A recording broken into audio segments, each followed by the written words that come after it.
Oh, the Nagas are amazing. They're beautiful and wonderful, positive beings, and beings to be revered and respected. And unfortunately, because of the Abrahamic religions, serpents have been depicted or named as negative creatures that will only, lead you astray and or harm you in some way. And in my experience, that really has not been true. And they are benevolent beings. There is an aspect, as I've learned through my teacher Bola, and he makes it very clear. We serpents are they have the ability to, for the most part, they are positive beings and they help, and they are wisdom keepers of the earth and guardians of the planet.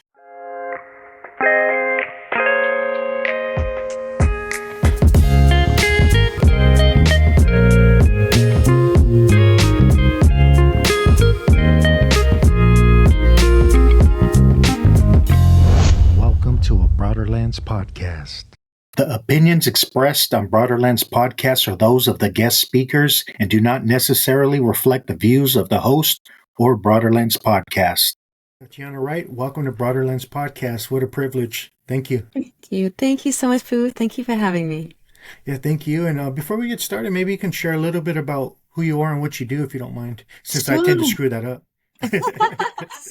Sure. So I work as a transformation coach. I prefer saying a spiritual transformation coach over healer, because I really believe we all have an innate ability to heal ourselves when we're being opened up and guided to our healing abilities. Then we can actually start to harness and move into this space. So I guide people to this place of transformation, and I do it through channeling their own spirit guides, and then channeling light that comes from source. And it's really quite a remarkable experience, and it's amazing. So I used to work as a television producer for over 20 years, and then during that time I was really feeling a very significant pull to shift and move into this space, and had an amazing experience that basically guided me towards what I do today. Yeah, thank you. I appreciate that. And I find your story very interesting. I think you have a lot of insight and wisdom. And one thing I love about your story, because I've obviously I listened to your talk, and you talk about being a highly sensitive child growing up in Asia. Mm-hmm. Yes. Maybe you can touch on your upbringing and share a little bit about. Did you have any paranormal experiences or anything like that when you were a kid? So, I mean, I guess I don't use the word paranormal necessarily, but definitely heightened awareness. I was definitely aware and could see spirits around me. And I lived in Malaysia first, and then we moved to Bangkok, Thailand. And before moving to Sydney, Australia, where I spent most of my childhood, my greater childhood before. As a young adult, but as a child living in Thailand, and that's really where when I talk about my relationship to spirit and becoming aware of it, that was the place, because I was too young in Malaysia to necessarily know. But basically, from babyhood up until I was 8, I lived in Asia, and so it was a really amazing place to have that really young childhood experience.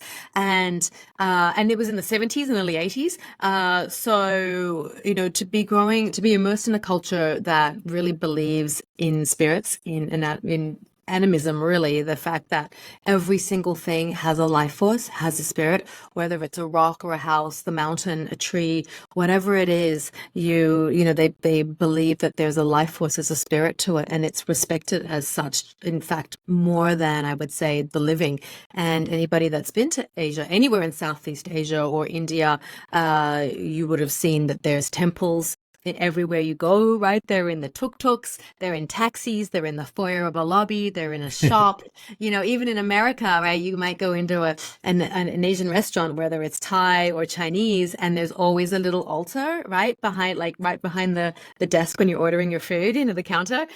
So those are examples of, they have a shrine, an altar, and they're paying respects. They don't have to tell anybody what they're doing, because it doesn't matter, but that's what they're doing there. They're honoring. So it was really amazing, because I got very much in a expat community in Bangkok.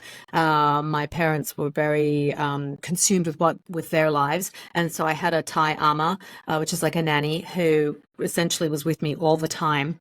And it was amazing because she would take me out in right like out amongst everything, which was incredible because I got to really experience life through the eyes through her, as opposed to just living perhaps a more sheltered Western expat life in Thailand.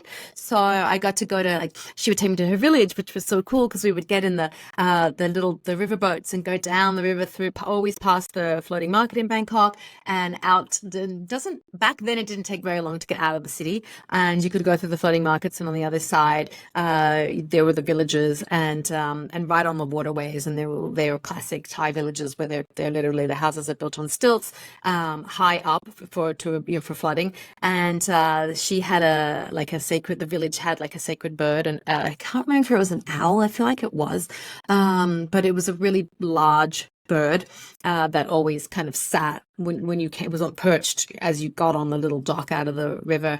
And she would take me to the temples, and just yeah, it was really wild. And through her, I felt very safe. And when I had experiences of seeing things, so I would see things on my way to school.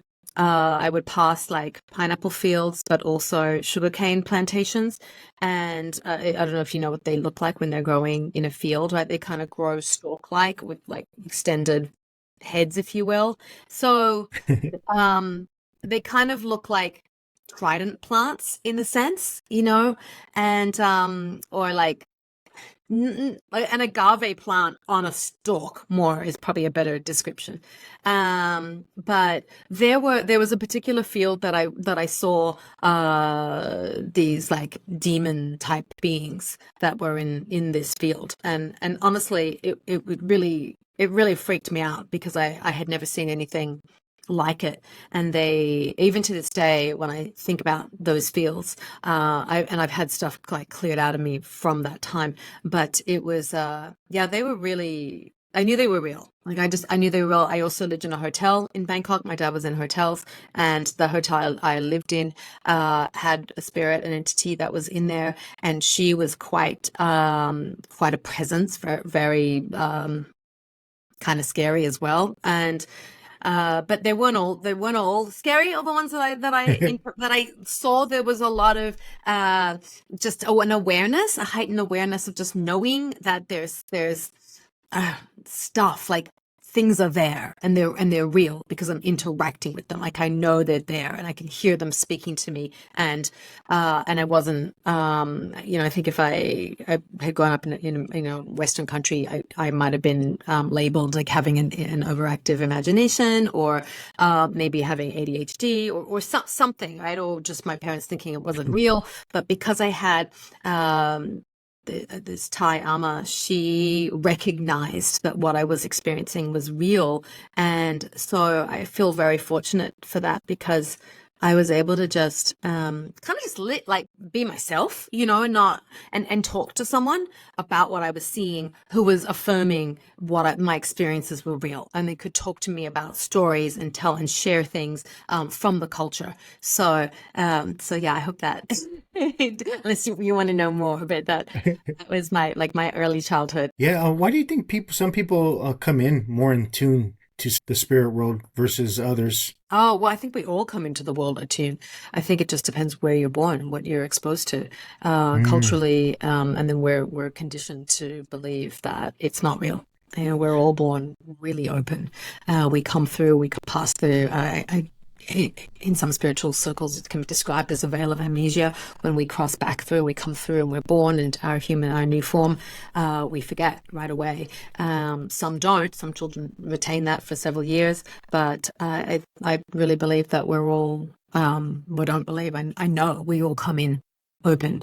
And then, like I said, based on your family circumstance, you know, your belief, the family's belief system. So many children have invisible friends, right? Or say they have a buddy and it's dismissed as whatever, an overactive imagination, or the parents don't believe, or the adults in their life don't believe the children are seeing things, or they'll say, oh, don't believe in ghosts, they're not real, or, just stuff like that, right? Like it just happens. It happens everywhere. So, and it's a shame. It's sad because we're losing we're really losing that connection to something greater.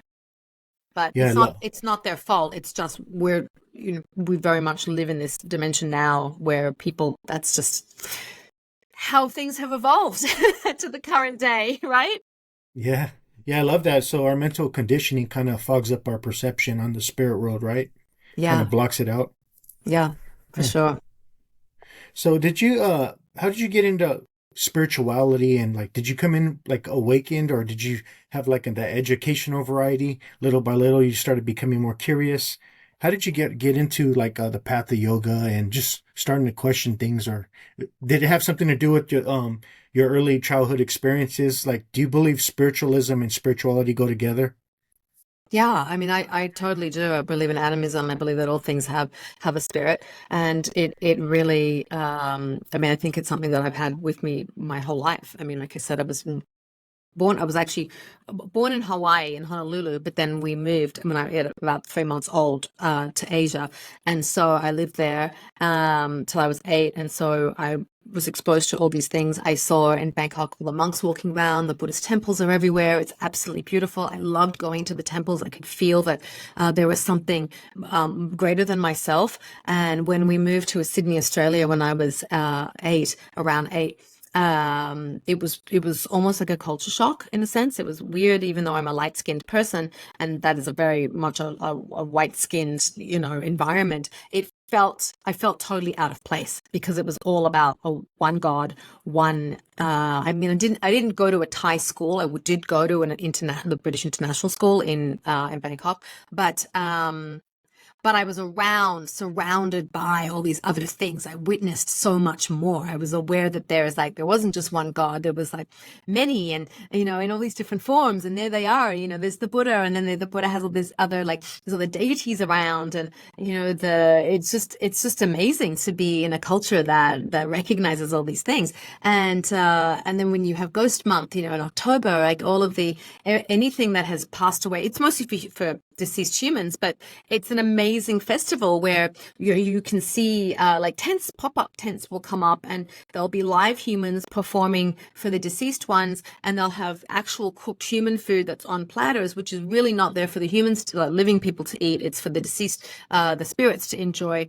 and it's really cool actually. It's amazing to see that. Like it's culturally so rich. So then when we moved to Sydney, I was like, where is everything? Like, what's happened? It's like, wait. And I was at a girls' school, and we were taught, it was Catholic girls' school, and it's like, wait, that's not. I just innately knew that's not right, real. Like for me, that was the truth for me. Like that might be not the truth for other people, but that was the truth for me. I knew that was true, and I felt based on what I had already lived and seen with my own eyes. I had an awareness at that young age to feel that what I'm being taught now doesn't feel real. This feels like, how can there be one person who looks like this when I've just come from this other land where they don't, where it's not about one God, and everyone, and they look Asian, they look different, they look really like and then sometimes there was Hindu deities as well there, so they have multiple arms, some have wings, some have it wasn't just one white guy. Yeah. That was the fear. So I always had that. And then when I was never drawn to like going to the gym as a teenager. My dad was really into meditating. And so we all got initiated into TM, into transcendental meditation, when I was around 13, 14. And that was really quite an amazing experience for me to learn then at that age. I immediately dropped in, understood the practice. I really absorbed the mantra in the transmission when it was transmitted to me. And so I really enjoyed that. And then when I was 18, I went to my first yoga class with a friend, and it was an Ashtanga yoga class. And immediately in that moment, when I did that, my first downward dog, there was something in my body that knew this is right. Like, this is right for me. This feels right. It stirred energy and moved energy in my body and my being that it awakened something where I was like, oh, this is it. This is it. I never went to a gym after that. I was like not into gym equipment or any of that stuff. And it was really profound. And that opened me up, because it really was like, wow, like these things, they go hand in hand. And used to be this really great esoteric bookstore in Sydney, in Elizabeth Bay. And I would get books. I got like Ram Dass. That was one of my first spiritual books, Be Here Now. And, back in, I don't know, like 1990 or something. And there was a book by Shakti Gawan called Living in the Light, which was a really great early sort of new age book as well. And reading those two books really made me realize there's so much more, and what I've been feeling and experiencing inside is real, and that it's a connection to something greater than myself, that we have this interconnectedness. So that was really early on how I just started. Well, I was all very guided, I didn't stumble upon, nothing was by accident, let's put it that way. I love it. And you're a producer. From becoming a producer, you end up getting into more of a yogi. Yeah, well, yoga was always something I did. So I moved to New York when I was in my early 20s from Australia, and I started working in TV. I was working in television in Sydney, but then I moved to New York when I started working in television in New York. And so I would go to yoga studios and to practice, and I would do it a couple times a week, and then maybe a few nights a week. So it was so that it's always been a practice. At one point during that, it was probably in my late 20s, early 30s, that I was really kind of feeling like I needed to make my practice needed to go deeper. I was kind of feeling like it wasn't doing it for me, so to speak. I was, and I felt, and I couldn't really name it. I couldn't put my finger on it. But at that time in New York, there weren't, I didn't know where to go to gain access to what I was seeking, something much deeper in myself, and that ended up being a tantric practice that I started to really. I love the practice of tantra because I'm really into the rituals. I really love the fact that you use, mandalas and yantras and mantras, and the chanting and the fire ceremonies, and that really awakened something what I was seeking at that point. And it really led me down this path of understanding, wow, like these are tools that we can use for expansion. I mean, that's what Tantra means. So they're like expansion tools to really get back to the truth of who we are, which is the pain, and to become self-realized. So that was really that took a full swing in my 30s. Really, just I deepened myself, and and little by little over that period, I was still working in TV, but I was using my practice more for an intuitive kind of for intuitive guidance. So, for example, in work scenarios, I would trust, like, okay, what's the right thing to do? Like, what instead of being in my head about things, I would trust my instincts more, my intuition more, and so I would allow my guidance to come through. I could always hear my spirit guides talking to me, and I had some crazy experiences with actual like full-blown visions that looked like cinematic, like a scene from a movie being shown to me literally in front of my face, to make me believe, like, to literally be shown, no, you should be doing like this, or whatever the scenario is not good, not serving you, not for your best and highest good. So I'd had a bunch of experiences like this, and I just was sort of like, oh, that was cool. I understand. I trust. I believe. Well, that was cool. Okay, I'll listen. But I didn't know that they were, or I hadn't identified that these messages were really coming from my spirit guides, and that they were trying to communicate and talk to me in a much clearer way. And that really came later when I decided to leave working in TV and really like, okay, what am I being like? What do I need to do here? And I became really good, quite close to an amazing teacher, Sally Kempton, who passed away last year, almost a year ago. And Sally was a great teacher of wisdom.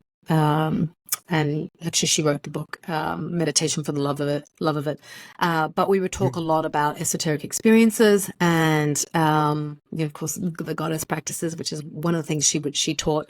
But she also taught an amazing work called the Vijnana Bhairava, which is an amazing tantric work, and she would go quite deeply into the Vijnana Bhairava, and so through just having her as a mentor and a friend, I could just talk to her about the experiences I was having and what I was being guided to. And, a great teacher will kind of sit back and be like, okay, you're going to be shown, where does it feel in your body? How does it feel? Like, as opposed to telling, like they guide you to feel the experiences within yourself so that you can trust your inner knowing instead of just telling you should do this or you should do that, or, So that was great. And it was around that time I decided to leave my job, and as soon as that happened, and I remember saying to Sally, I know it's not in the tantric tradition that I'm supposed to be working in. Like, I knew I wasn't supposed to be teaching yoga, or I teach meditation, but I was really like, no, I feel like I need to be, there's something else that's pulling me. And around that time, I had started to become aware of the Nagas, but unbeknownst to me. And I went on a weekend. I really knew it was shamanism, but that I wanted to explore. But I also knew it wasn't South American shamanism, and that it didn't involve ayahuasca or any other plant medicine. That it was there was something else, but I didn't know where to look for this. And then I was telling this to my friend, and then I got an email from Alex Gray, who has Cosm in upstate New York, in Wappinger Falls, and he's a psychedelic artist. And they were having a shaman come for the weekend to just do sort of a mini workshop.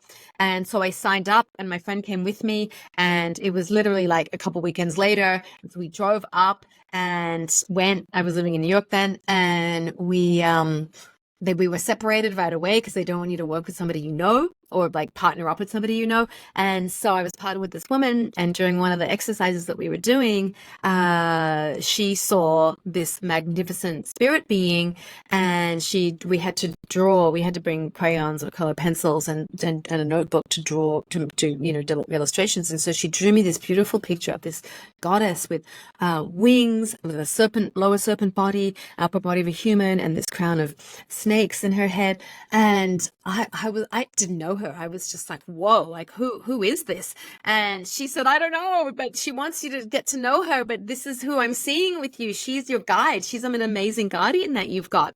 And after that weekend, I was really trying to figure out who is this being. And so I googled snake, serpent goddess, and really it was so hard. Nothing much came up here using a US search engine. Surprisingly, I kind of expected a lot more, but one thing that kept coming up was her name, Naga Kanya, and that felt right. I was like, okay, this is who you are. That feels true. I feel like this is your name. And I guess within a space of about 6 months, I was guided from that point onwards to my teacher, my present teacher, who's a 27th generation Nepalese shaman, and in the caste Nepali tradition, and he's one of his guides as well, and she's amazing. And just learning about the Nagas, and this really opened me up to everything, and really was like, okay. And Sally was like, nope, this is it. Like, this is exactly what you've been kind of seeking, in a sense, But yeah, it's been wild, actually. I kind of like don't even realize, remember, no, I had this other career in TV, but it's like, no, this is my life now. And this is awesome. I love it. It's great. That's awesome. And I would love for you to expand, who were the Nagas? Because a lot of times we're in the West, we get conditioned that's the devil, those serpents are evil, Satan. Yeah. What's your experience and your understanding of the Nagas? Oh, the Nagas are amazing. They're beautiful and wonderful, positive beings, and beings to be revered and respected. And unfortunately, because of the Abrahamic religions, serpents have been depicted or named as negative creatures that will only, lead you astray and or harm you in some way. And in my experience, that really has not been true. And they are benevolent beings. There is an aspect, as I've learned through my teacher Bola, and he makes it very clear. We serpents are they have the ability to, for the most part, they are positive beings, and they help, and they are wisdom keepers of the earth and guardians of the planet, and they reside in the place called the Nagaloka. And but if we do harm to the planet, if we deliberately go into the forest and chop down trees and pollute the waterways, and we know we're deliberately doing these things, right? So say corporations or people or the workers who have to do this stuff, they can become sick because it is believed, particularly in my teacher's tradition, that if you are not respectful and respecting of nature and the Nagas, and also making offerings and saying, I'm sorry, please forgive me for the trees I'm about to cut down, or whatever's going to happen to the land, to nature. You can be cursed, and that may look like a disease, a person getting sick in some other way. So it can act, they can actually cause harm, but that is not that's not their main purpose. It's not their main function. And when you work with them, they are actually benevolent beings, and they are filled with, their wish giving deities. I mean, you look at these beautiful images of the Buddha, and there's a lot of images of the Buddha with Nagas in them, where they're holding up platters with jewels or other offerings for the Buddha. There's also a Buddha story of the Buddha, where one of the Nagas came and created a canopy over his head while he meditated, and to prevent the sun from shining, casting down. You can actually see that in a lot of different tankas and other illustrations. So they, and in Bangkok, I mean, they're pretty much the protectors of every single temple. So in Thailand, they are actually Nagas, but they look a little different. The Thai iconography has them looking slightly more dragon-like in their appearance, in terms of their faces or their heads. So they may not necessarily be these demigods that are half, human, half serpent, but full snakes. But they are literally on every single temple. I mean, you'll see them at the bottom of the staircase, every temple you go into. Sometimes they're up there also with Garuda, who they kind of work in partnership with a little bit.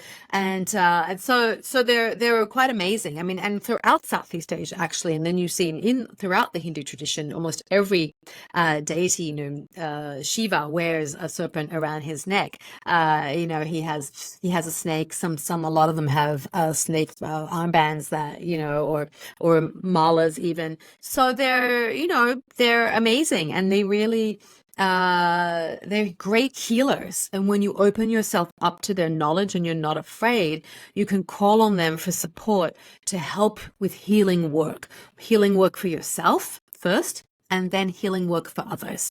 And so and also for the land. And in Nepal, they'll call upon the Nagas to help heal villagers, and also ask for prescriptions for, say, maybe a village was built in a place that they move things or reposition the trees, and just for example, during the earthquake several years ago in Nepal, I think it was in 2015, a lot of the villages on the mountainside collapsed, and so they had to be rebuilt. And when I was in a village a couple of years ago, and they were doing a ceremony for the Nagas. Well, actually, we were doing a ceremony. I was with my teacher and a bunch of other mountain shamans, and they were doing a ceremony. And these villagers came in and asked, could the shamans please come and help and support them? And so about an hour or so later, about 20, maybe more villagers came and all came in and wanted to hear what was the prescription, what had happened. And the the shamans said, they tuned in and they said, the Nagas here are upset because you basically built. So what had been happening wasn't this, was people were falling sick and accidents had been happening. So in that part of the world, things aren't really built to code like they are in America. So it's easy for a Westerner to sort of make an observation and say, oh, well, that ladder is made of bamboo. Of course you're going to fall. It's not metal. And look, it's like, 20 feet high and whatever. But that's not the case over there. Like that's how they build things. They're used to it, and actually they're pretty industrious and very strong. And the bamboo is an incredibly strong material. So even though it might look to an untrained eye like just sort of something flimsy, they're actually really solid and strong. So for the fact for people to be just falling off buildings isn't the norm. You know what I mean? It's not like something that just happens. But people were like the ladders, things were falling off. People were getting sick and they were dying, and so they wanted to know we can tell something's wrong. And the Nagas came forward and said, you have built on a structure that was a sacred site. And so they had to essentially, a prescription was given where they had to appease the Nagas, doing a very specific puja, a ritual that involved certain plants, bananas from a certain region, some other preparations of things. And they had to really do this and do it for a number of days, certain times of the day. And then things would be rectified. I believe that now it's been 2 years. I believe that this village, everything is like went back to normal after they did all the things that the shamans recommended. And so it's interesting to witness these things in the real world, in an environment where people believe wholeheartedly in these deities and these beings, because it's a totally different thing. You don't have to convince anybody that, hey, it's not crazy, or hey, we're imagining stuff. Like it's real. And when I work with the Nagas and I'm calling in specifically Naga Kanya to help support me, it's quite a beautiful experience. And it's amazing. I mean, I live on 10 acres in a forest now. I don't live in the city anymore. And I literally go out and do Naga pujas and make offerings. And I have we've got a pond on the property and a stream that leads out to another pond. And so I'm surrounded by all this water. And my teacher said, you've been guided here for a reason. Like you have all these nature spirits that live here that you need to get to know and to work with for support. And it's amazing. I can do journeys with them and really be taken into the Nagaloka and have these like deep and profound experiences where you journeying to Nagarani, Nagaraja, so the Naga king and queen, and then also see the interior of down in the Loka. It's completely gem filled. It's beautiful. Like it looked like labradorites and rubies, and they love gems and they love pearls and they conch shells and stuff. And so not that I'm not bringing them precious stones, but you can do other offerings. And I have had malas in India and Nepal made that I place on Naga Kanya that I don't wear, that are specifically for her as my statue that I have on my altar. So no, they're amazing. I feel so blessed that she's a part of my life and that she guided me to my teacher, and that I have learned, that I've been guided to the work that I do now, because it's just, it's really, this purpose work is really amazing. It's really amazing. I'm just like, it lights me up. I love it. I love it. Yeah, I love it. And you know what I love about your story right now, what you were just explaining, is I was in Cancun a few years back, right? And Cancun means the serpent's nest. Yes, yes. Yeah. And there's snakes all around there. In the Aztec, like they totally have them. They've got a serpent bird that's kind of like a dragon. I mean, they have amazing. And the Maya tradition, Yes. yeah. And my taxi guy, he comes from the Maya tradition, right? And he talked about the Alush, and we were driving because I was going to Chichen Itza. Yeah, beautiful. And he told me a story out of nowhere. We started talking, and he told me this freeway fell apart twice when they were building it. When it was complete, right when it was completed, it fell apart. And it happened twice. And so he goes, we had to ask. And the reason why this came up, this whole conversation, was because it was a small little pyramid ruin right under the freeway. And I said, what's that about? Because it's really small. He goes, that's for the Alush. I go, who are the Alush? these little beings, you know, the hobbits that you see in the movies. Well, Yes. in the Maya tradition, they call them the Alush. They're supernatural little beings that come to children and certain people and help them and guide them. Well, he explained that they didn't ask permission. So the third time coming around to build this freeway, they asked permission. They built this little ruin, and it's still there to this day, Wow. which I found that interesting. Yeah, I mean it's similar in Iceland, right? They have a similar law, but they actually really do respect the government does respect the I'm going to say fairies and elves, but I think they have an Icelandic name for them too, and they actually do go out and ask permission. You know, can we build here? They bring somebody who can commune with them, and can we build here? And I'll tell them where to, like, or move something, or to carefully lift it up and reposition, whether it's a boulder or something else. You know, or no, you can't build where this tree is, and they actually listen. They literally listen. It's fascinating to hear the fact that, you know, governments will actually listen to being unseen beings. You know, it's wild. Yeah, you know what I'm trying to connect with is Lemuria.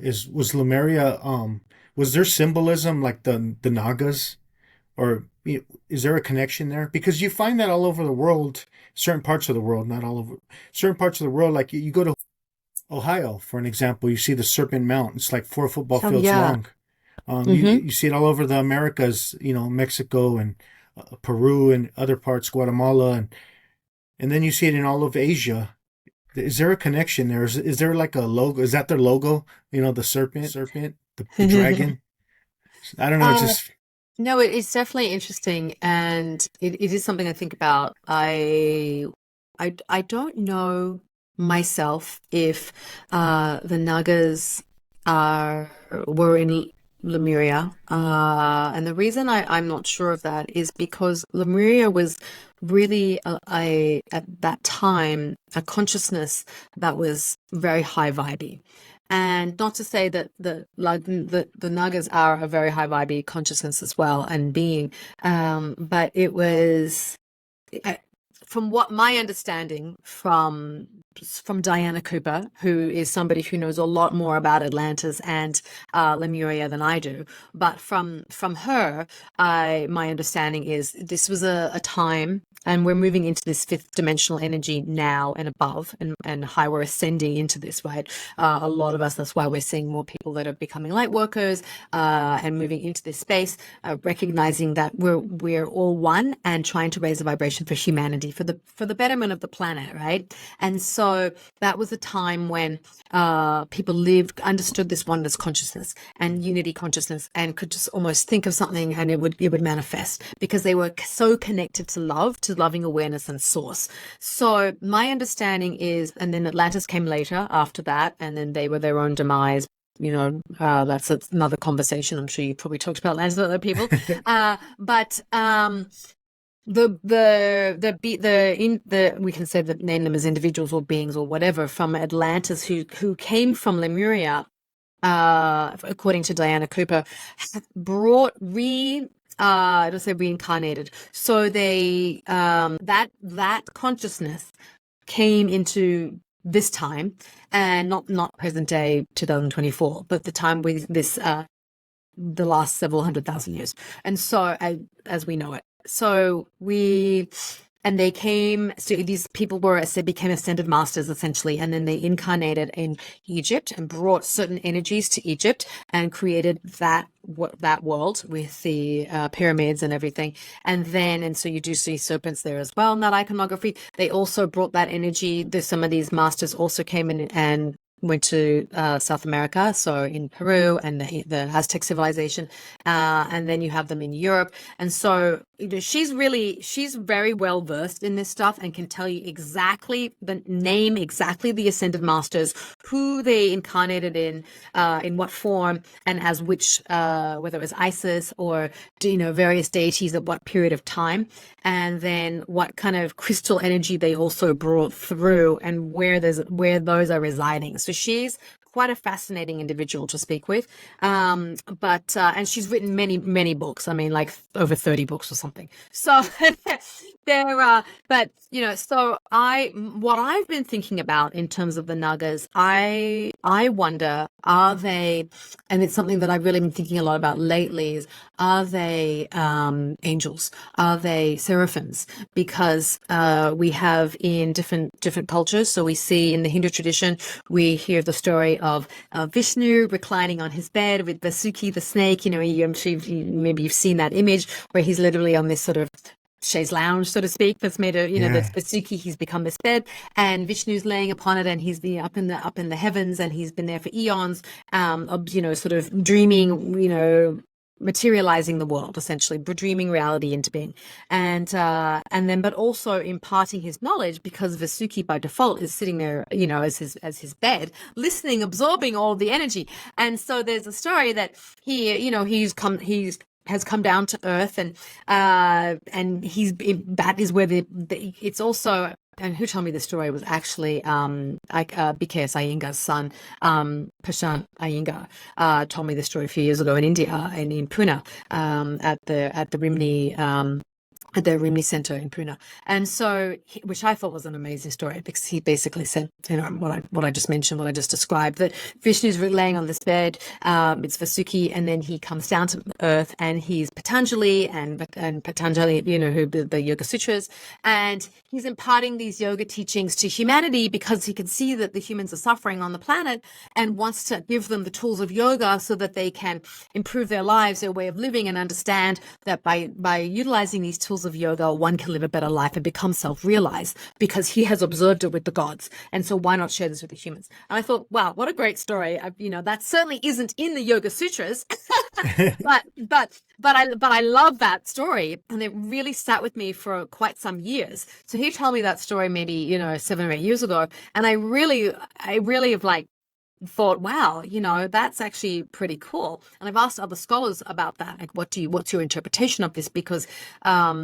it really gives it brings that serpent energy, that wisdom and knowledge into yoga that goes beyond the Yoga Sutras. Because even though most people maybe have never seen an image of Patanjali and may think of him as an actual man, but he's a serpent being. He's a demigod. He has this lower body of a snake and the upper body of a man. And so where is this Naga knowledge coming from? He's a Naga, right? He's brought this from somewhere. And why not the gods? I mean, he's been hanging with them. And so all of this yoga knowledge is really, really fascinating and interesting. But so it made me think of, like, is it possible that the Nagas were at one time, angels, seraphim, and did they, and not fallen angels, but because the seraphim aren't fallen angels, they're just they're not archangels, but they do good work. They do good work, and they are angels themselves. And the fact that Nagakanya has wings, she's one of the few Nagas that has wings, and so because she has wings, this basically means she's also seen as the virgin goddess, kind of in a similar manner that the Kumari is seen as the virgin goddess. Kumari in India, but also Nepal and Tibet is the virgin goddess. Is actually they every year that, I don't know, are you familiar with Kumari? So they have a human goddess, a human girl that is chosen as the Kumari, and she from a young age is the Kumari of the village, so like a goddess of the village, and people can come and seek blessings from her to become pregnant and other things. But so in this, Nagakanya is kind of like a Kumari. She's a young girl, but has these sort of superpowers, healing superpowers, and brings benevolence and really quite an amazing. I have a page opening in my teacher's most recent book that I can lift her up and show you this beautiful image of Nagakanya. Okay.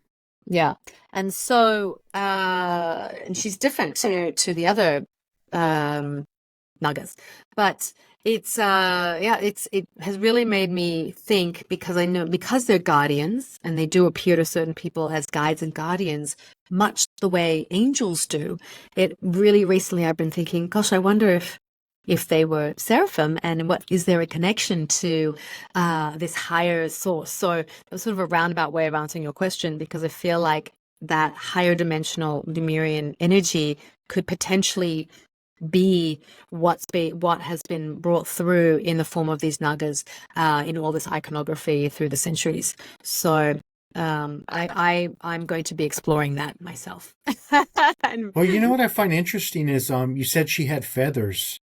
And that's what a Kukulkan or Quetzalcoatl in the Aztecs and Kukulkan in the Mayans tradition, they were the feathered serpents. yes, yes, So which it's again very could be right like an angel, yeah, yeah, you you're know, right. right? Because angels have the wings, right? They're winged beings.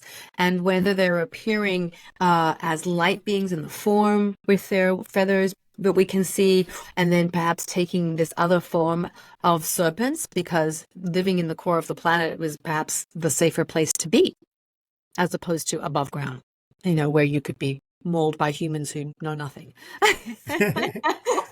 Well, you know what's interesting too is in the I'm sure you heard this too, in the Gnostic tradition, we found the Nag Hammadi library.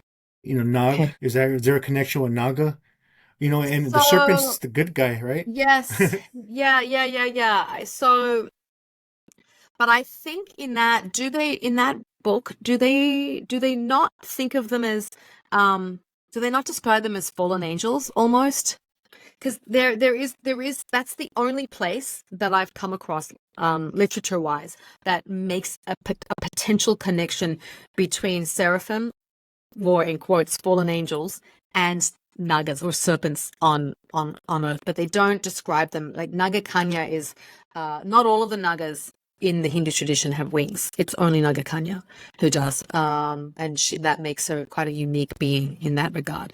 And so she has wings, and that gives her the abilities to transcend all of the worlds, the upper world, the middle world, and the lower world as well, because she can fly through the realms with her wings. She's able to go through the realms where the other serpents can't do that. They are both more down in the Nagaloka and also on the earth, but they're not able to access the higher realms. Yeah, I think in the Adam and Eve story in the Gnostic text, the serpent was not looked at as bad, but providing knowledge to the human beings. Correct.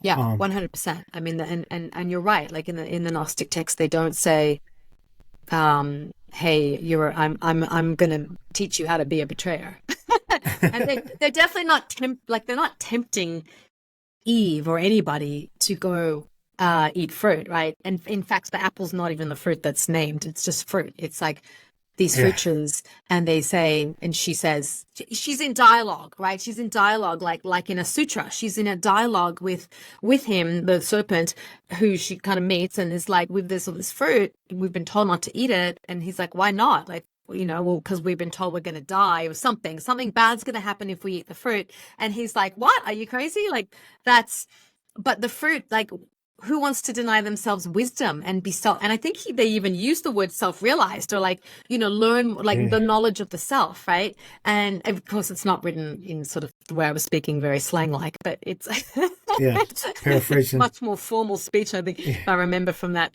text. But and so then she goes and eats it, right, the fruit, and immediately realizes she's naked, Eve, and she shares the fruit with Adam, who then of course realizes he's naked. And then they're like, oh, we don't, like, oh, why are we exposed? And they suddenly have this awareness of the self, of themselves and the self, and they figure out how to cover up, using, I think, grape leaves or something in the story. And then God comes into the garden and gets really upset and like, what are you doing? Like, you told you not to eat this fruit, which they obviously didn't die from. They just woke up, So it's interesting how that story has been, I don't know, what's the word? yeah. Told, Over. interpreted, to suit whatever the times, it's a shame because it's given snakes a really bad name. It's given the serpents a really bad name, right? Yeah, thank you. Why did Shiva have a serpent around his neck? Did that Oh, represent? What did that yes. represent? So So that's Vasuki, his snake. So he wears a serpent around his neck because during the ocean of milk, they had to churn. He basically turns him into a stick, like a staff, and they're churning because and so Shiva's blue because he sucks out the poison to help humanity and the gods and in their it's a creation story. So so he's his vehicle, so to speak. He has Vasuki, the serpent, but he also has another vehicle as well.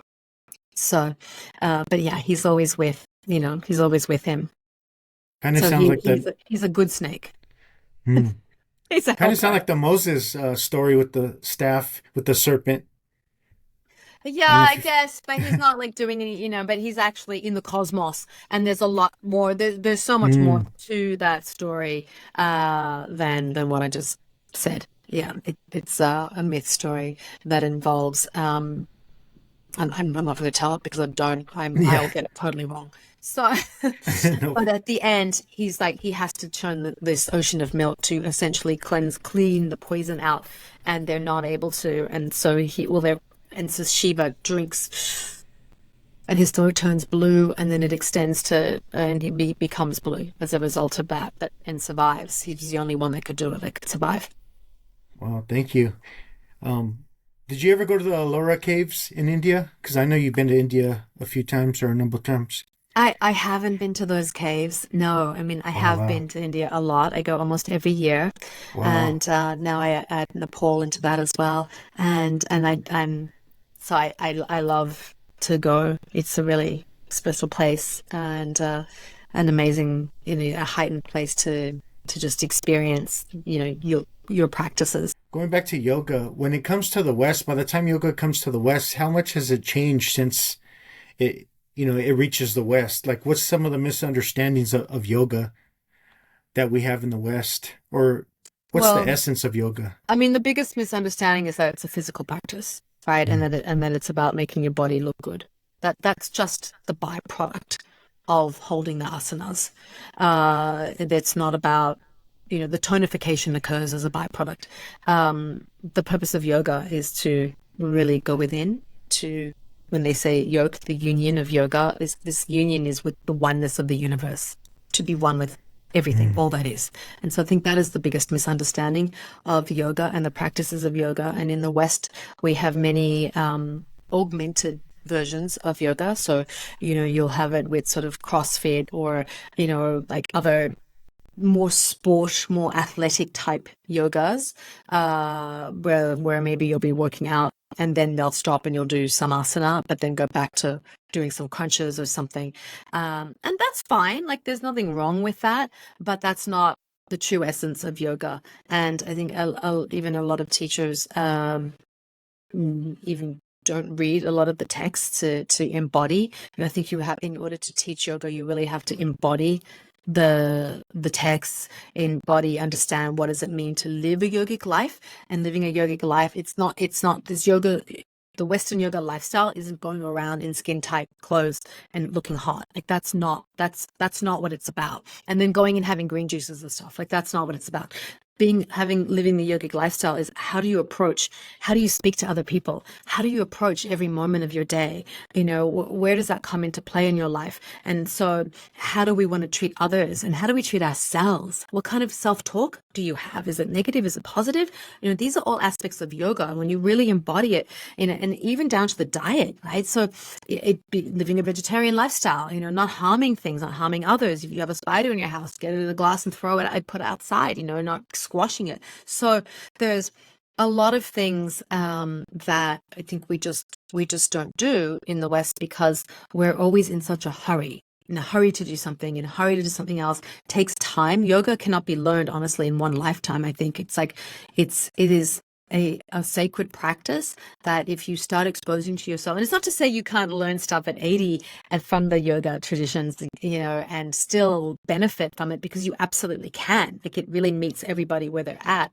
But if you can start to expose yourself to any yogic teachings, you can then really experience the fullness of your life. And like this is what through I realized when I was really feeling earlier on in my life that I needed to go deeper in it. I had kind of reached this because I was living in New York City, and I was like, wait, I need to go deeper. There's something here. There's something that's really driving me, pushing me in this other direction.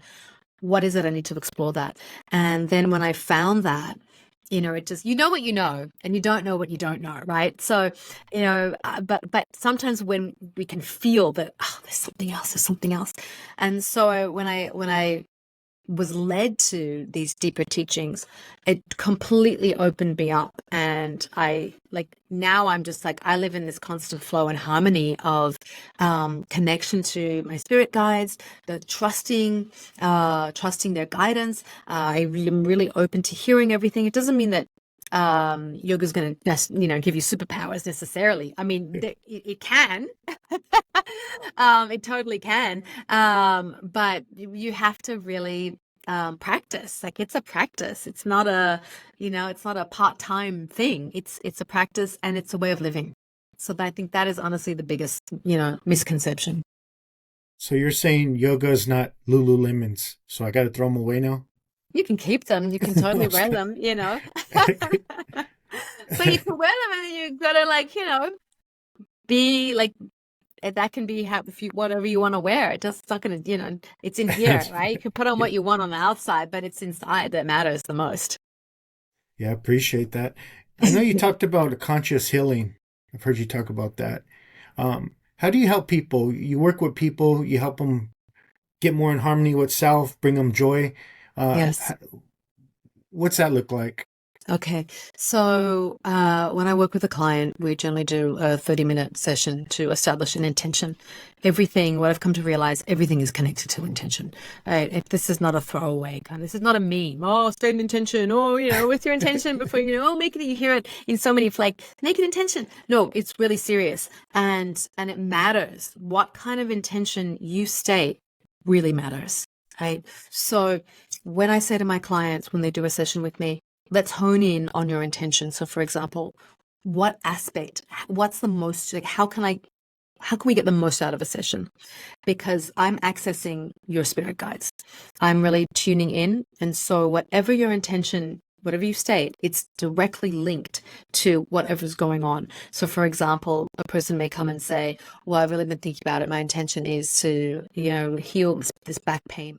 At a simple, I'll give you a few examples. So a more sort of simple one might be, I've had this back pain. My intention is to really heal it and to figure out why I've had it for so long. I'm about to have surgery and I don't want to. Or I've been single now, I've divorced. A lot of people are middle-aged, sort of midlife. So I would say late 40s, 50s, 60s that come to me. I've had some people younger, but that's the bulk of the age group, because people are looking to really transition and to transform some part of themselves. They've done tons of other stuff or therapy, all kinds of things. And they're at a point now in their life where they're like, no, I need something more. So when they've either found me or been recommended to me or whatever, they're at this point in their life where they're really ready and open to something else, because it can be quite an esoteric experience. So we'll hone in on the intention. So it could be about their physical health. It could be an ailment. It could have to do with relationships. It could also be guidance around wanting to change jobs or opportunities that are coming their way. I have this one client who just, she's so amazing. She totally gets how to work with this, and it's amazing. So she'll have an intention, and she'll come and see me. We do sessions over Zoom, and then the guidance comes through, always super clear and very specific. And then there's sessions are 90 minutes. About a week later, so I did the 30-minute consultation first, and a week later we do the 90-minute session. And so the first part, communication, comes through around the intention, and then after that I channel light, and then you're given a practice. A mantra comes through that they're given to practice for 41 days. So she always does the work. It's amazing, and the breakthroughs that she has had personally in all aspects of her life have been astounding. And I'm like, yes, you're totally you're activating, exactly how to work with this, and it's amazing to see, because you're totally doing it, and look at the things that are happening in your life as a result.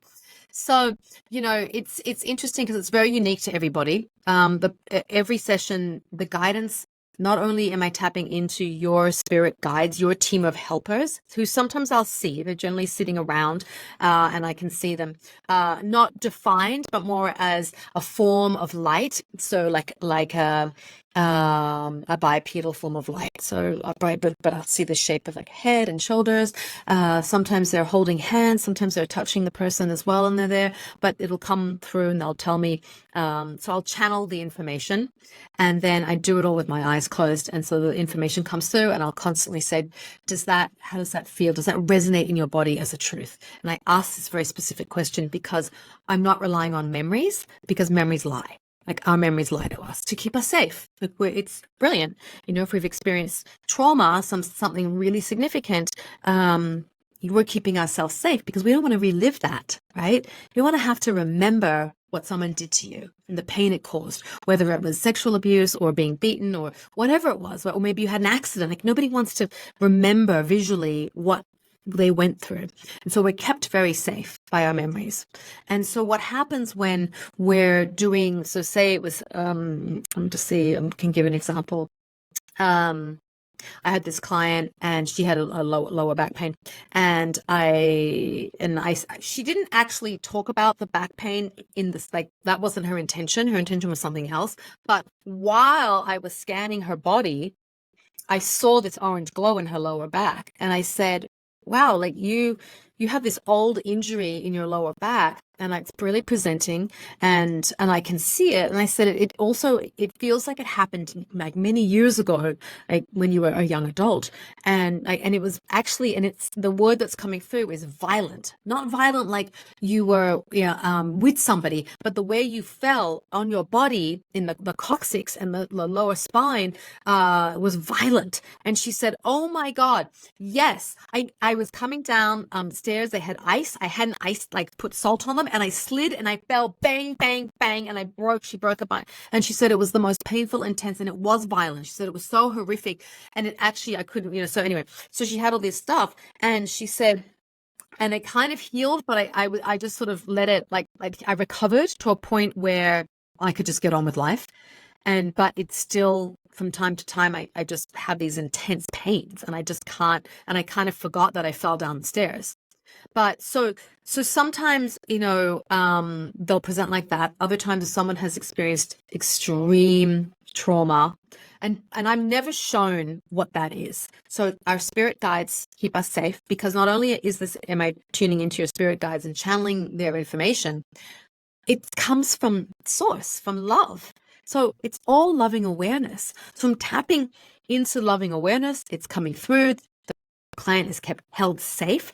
I'm never shown. Sometimes I see vignettes of their life, and I'll say, no, you look like you're about this age. I can see you, and I'll describe the scene of whatever. It's a kitchen, looking out the window. It's actually not the house that you grew up in, but it's a house you went to a lot.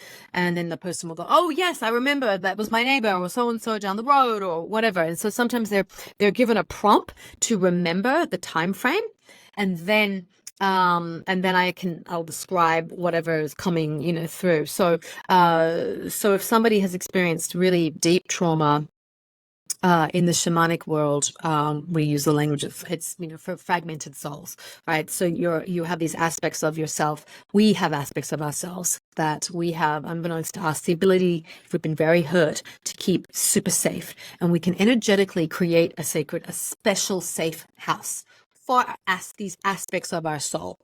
And so from time to time, I'll have a client who comes to me and we do soul retrieval work. And so I draw back, and I can identify what form of, so sometimes it looks like a cage made of iron. Iron is very symbolic because it's indestructible and it's very strong. And when we work energetically with it it takes a lot of work to disassemble, to dissolve it. So then I have to And it's an active experience for the person as well, even if they're on Zoom. Like I'll be like, okay, you need to, like, I'll describe exactly what I'm seeing, and I will say visual, like whatever works best, visualize, or use your imagination, or just whatever feels right for you as I describe what I'm seeing. And honestly, every single time they're like right there with me. It's a very real experience for them, and then they're guided to activate, to literally help draw themselves back into the heart space and really move into the body. And it's so amazing. I'm always like, oh my gosh, that was amazing. Wow, like that was so beautiful. And it's just wild to experience that and to see it. And so we do that, and then but it's not limited to individuals. It can be for a space. I mean, the client that I mentioned earlier, who is pretty much a regular. I mean, she comes like every 2 months, which you don't need to, honestly. But she really activates very well. And so I have done a session for her for a space that an office space, because she wanted to understand what the space wanted to become. It was kind of failing as the business that it was. And so I tuned into the spirits of the space, and they completely guided the session and told her how to use what that space could be, and what she was doing, not necessarily wrong, but what wasn't the right thing to support what that space holistically and energetically knew she was trying to bring through. And so it was quite amazing to actually see that. That was really like down to like everything from like what you should call it to like, I mean, it was wild. It was like, it was like full on, like they gave full marketing advice. I was so surprised afterwards. I was like, whoa, got like, marketing advice too on like where to put, it was wild. So yeah, so it's pretty amazing. And I feel very grateful for having this activated in me, opened in me, and to have been my teacher really helped show me and to help me understand my spiritual gifts and what I can do for others. Because I think that's, you don't go to school for that stuff. It's not like just doing a course and you're like, oh yeah, I can do this now. It was really like, how do I activate these things that I know, these gifts I have, and what do I do with these gifts now? Like, how do I use them? So that's how I Appreciate that. No, and one more question I would love to ask you was entity attachments. When do you find those often in people when they're in a low vibration, suffering from trauma? So that's a really interesting question. Firstly, I just want to say I believe in that. I've personally experienced it.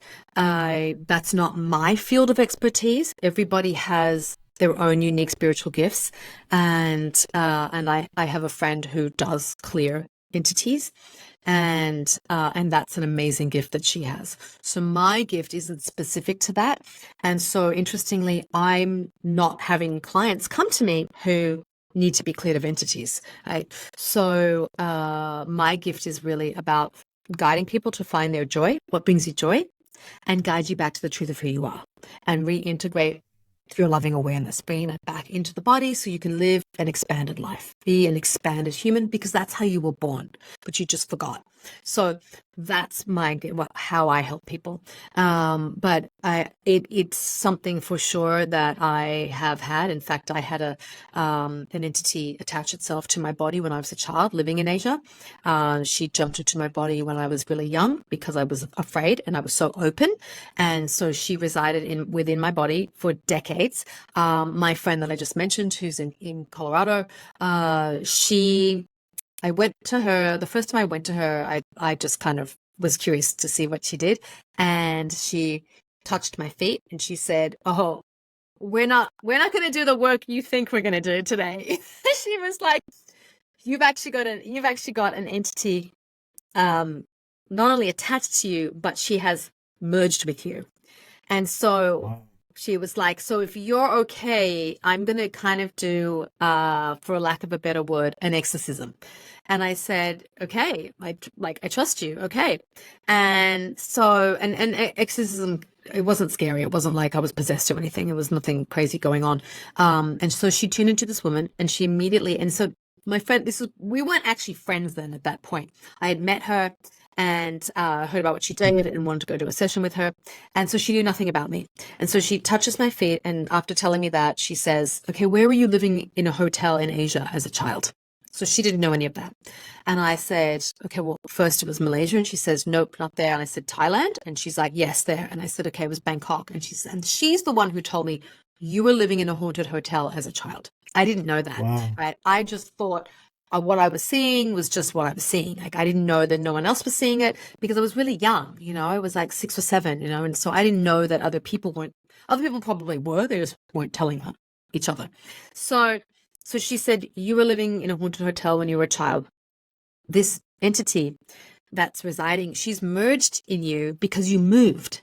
So I said, yeah, we did. We moved to Australia. And she said, so she never could leave because she didn't know where to go, right? So she jumped into my body to protect me as a child because I was so open and could see things and was getting scared. And so she jumped in to protect me.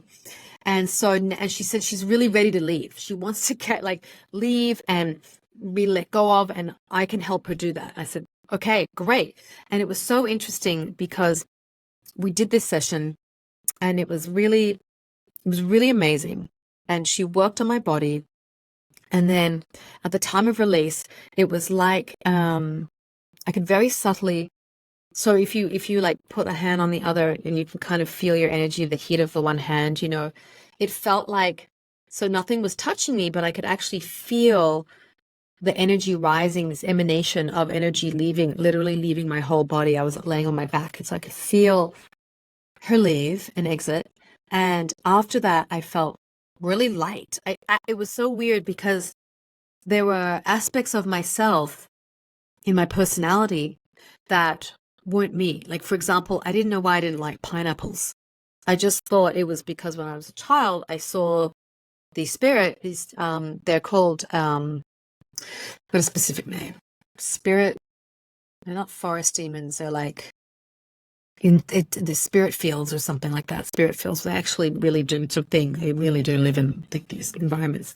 And so I always just assumed, oh, it must have been because when I was younger, I saw these things living in the pineapple plantation. Maybe that's because, and then it kind of subconsciously went in, and I'm like, I don't want to eat pineapples. But after that, I could eat pineapples, and my friend said, it's because she didn't like pineapples. There were things that, like, she said, you may actually find over the next few weeks that there were all these things that, like, you suddenly like, or like you don't have a problem with anymore because it's you, like it wasn't someone else who had kind of merged with you. So it was kind of funny, and I really just kind of did like a blessing of like, thank you for keeping me safe, and I may go into the light, and my friend Alyssa just kind of helped her do that.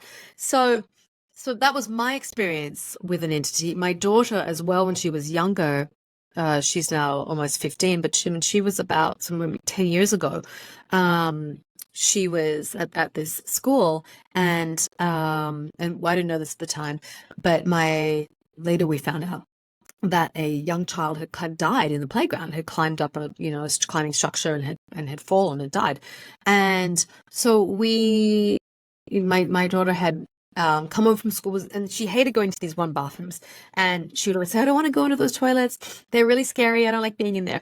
And so anyway, this one time she went and had to use them, had no choice, there were no other bathrooms available.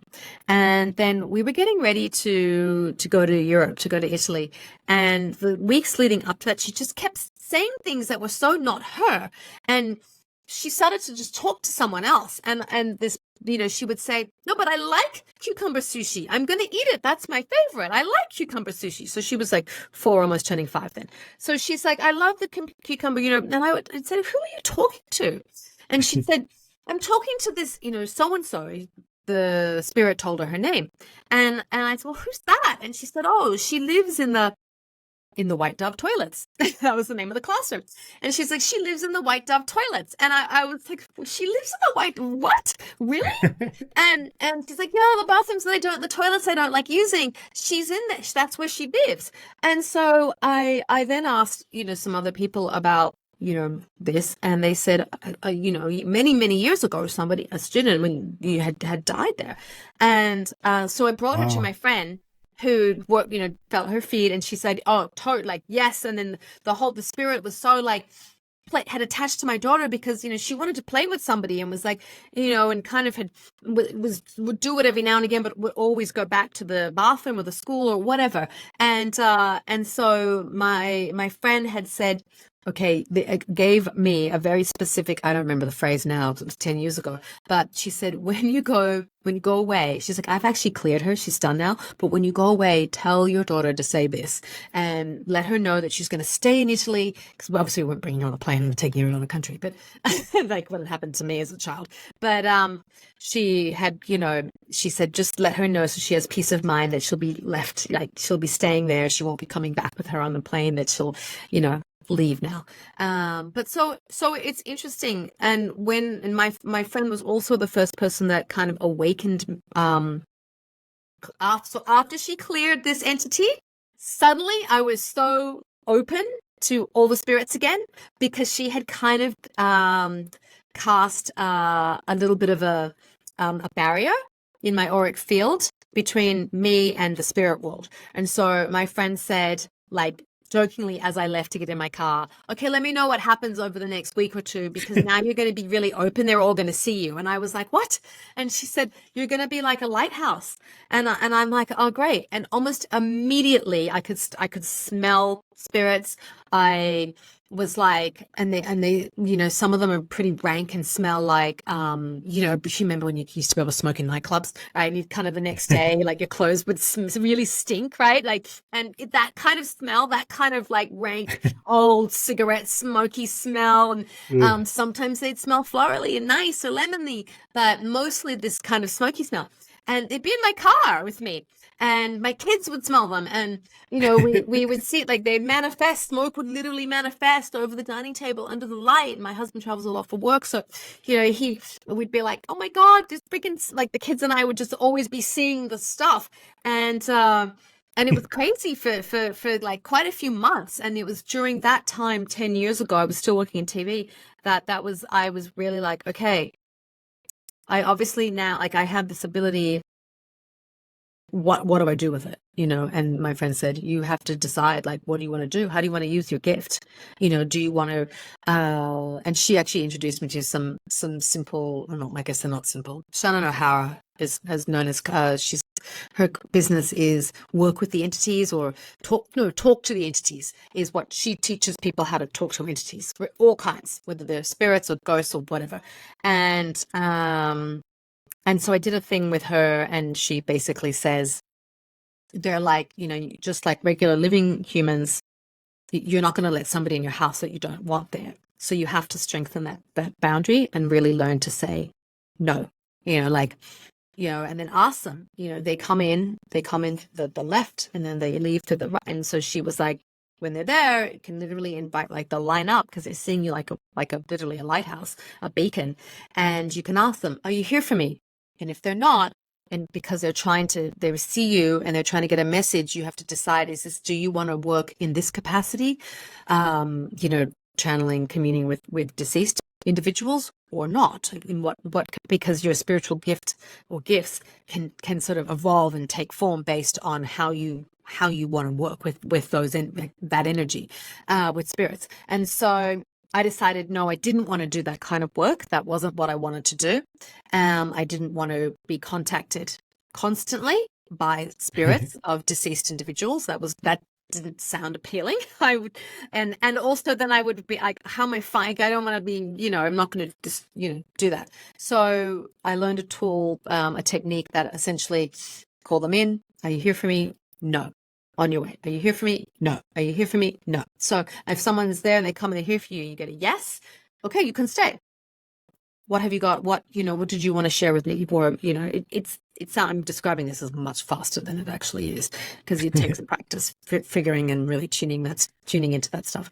But it was really interesting. And occasionally when I'm with a client, a deceased loved one will come into the session and for support. And it's quite beautiful, actually. And in that moment, we're fully in this very sacred space, and they're there because they're sharing something really specific with the person, and it's amazing. And so I fully welcome it in that moment, because they're there for, and I know who the person is, that the client, there they are. Here's, they're like, here's your loved one who has something to share with you. So that's my take on entities and spirits that can attach themselves to you. They can. And you don't want, and you want to clear them. You don't want to be going around, and you really need to arm yourself with spiritual tools that help you clear yourself. If you have been in a place where there was known, like, terrible things happened, people just for fun, think that's cool. It's actually not, because you can really attract negative entities and energies to yourself that will go around with you. And if you are not of sound mind, or if you are not somebody who knows how to clear or is operating for the highest good of all, necessarily tuning into really like loving awareness, they can seriously attach and almost affect you in a very negative way. So it's something that's very serious and is not like to be taken lightly. And I don't recommend that people just frivolously go try to, invite them into their lives just for fun. Kind of like walking into a hospital. A hospital, I mean, not everyone's dying in the hospital, but some are, right? More maybe a hospice or a nursing home. But then again, you have people that are in a different state of being. A lot of them are coming in and out of awareness. They haven't actually left their bodies yet. So some of them might be in a bardo state, in limbo, right? So they're not necessarily, I don't find nursing homes a threat, actually. Because people are still in their bodies. They're still there. They haven't left. It's more an environment where there's been a haunting or some really serious stuff happened. The Twin Towers, actually, because like that collapsed, thousands of people died in an instant without choice. Places where there are, wars, took battle zones, things like that. So those are ripe with a lot of lost souls, who haven't found their way, and oftentimes they don't even know they're not alive anymore, right? So that's another skill set, of another type of gift that other individuals have, where they can actually see that and clear the land and help support those souls, those who really do need supporting and guidance to literally to the light. Like, they really do need guidance, and often it takes a lot of work, because they may have been stuck for a very long time and running on a loop. So if someone is in a house that's, say, haunted, or they have known entities living in the space, and they hear them at the same time every night, or the same time of the week, or whatever, they're running on they're frozen in time, essentially in a loop. They don't know that they're not alive anymore. Right? So they're replaying that same. So that's why often people will describe, oh, I hear the same kind of, noise, or the same or a similar, whatever it is, right? The footsteps running up and down the hallway, or, a door or something, right? Because it's that action that took place when they were alive. They're just running it on a loop. So you need to just be aware of stuff, and bring in the people that have the tools, that have the spiritual gifts, that understand how to help you, support you, protect you, but also help and guide and protect the beings that need to be released and, guide it into a better place. Thank you. I really appreciate all your insights and wisdom and, coming on. So thank you. And how can we find you? What are your links, if you don't mind? So my website, I have two websites. My main website is TatyannaWright.com, and that's Tatyanna Wright, WRIGHT. and that has all of my healing work where you can book stuff and information about what I do, and also my meditations that are on the Hay House Empower You app, so you can do meditations with me, and there'll be some other stuff coming soon on my website, video classes, things that pranayamas that I'm going to be teaching, and then I have theconsciousdiva.com, and that's my podcast, The Conscious Diva, and then that also has all the episodes and guests and other information there too, the conscious media work that I've done. Tatyanna, thanks for coming on. Namastizzle. Yeah, namaste. Thank you so much. It was a pleasure, Boo Boo. Great to meet you. Thank you. Thank you. Just know we out here. Know we out here working in a major way. Had to speak on it just to make a play. Any given subject, know we make a way. Time to level up on the day-to-day. Know we out here working for the greater good. Expand your mind, broaden your lens the way you should. From the stars to the galaxy to speak on spirituality. Higher understanding for the neighborhood.